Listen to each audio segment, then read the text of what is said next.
C'est surtout une grande joie, c'est une satisfaction que des années de travail payent. Puis c'est une satisfaction de voir les gens heureux qui ont un témoignage de notre attachement à nous, la région, que l'ensemble des territoires se sentent inclus et qu'on puisse avoir une action concrète et pour l'environnement et pour le pouvoir d'achat. Parce que le train, c'est le transport le plus sûr, mais le moins polluant. Et avec la tarification que nous mettons en œuvre, c'est maximum 1 euro le trajet. Et ça permet d'aller à Avignon en 30 minutes au lieu de 50 minutes avec la voiture. C'est la rouverture au trafic voyageur. Parce que cette ligne, elle est ouverte et c'est un axe important pour le fret ferroviaire. Et vous savez qu'on a aussi un plan de relance du fret ferroviaire qui est très important. Donc il faut aussi penser qu'il y a toujours de l'activité sur cette ligne avec le fret. Nous, on est là pour accompagner la région dans ses projets, ici et dans d'autres territoires d'Occitanie.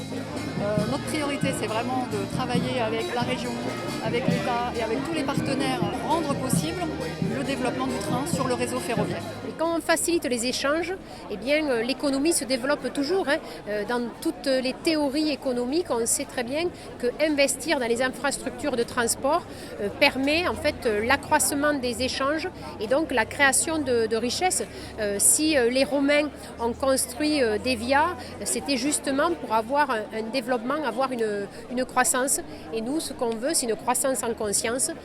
Et le train y participe, croissance économique pour les entreprises, mais aussi croissance humaine en se rencontrant au niveau culturel, sportif.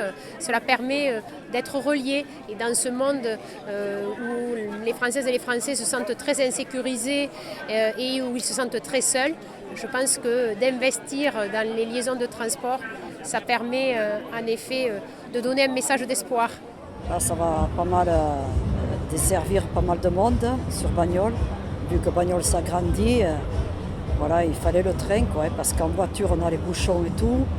Et là, bon, on y sera rapidement, en 20 minutes on est sur Avignon ou sur Nîmes ou quoi. C'est un bon développement. Ah, ben c'est quand même bien, hein, parce que ça nous met à portée d'Avignon, pas très loin, même Nîmes. Il y a quand même 20 000 habitants, Bagnols, bon, c'est bien qu'elle ait sa petite gare. Les deux principaux budgets en Occitanie, ce sont l'éducation et les transports. Et donc, c'est plus d'1 milliard d'euros qui va être investi dans les prochaines années, que ce soit dans les lignes d'aménagement du territoire, que ce soit dans les LGV.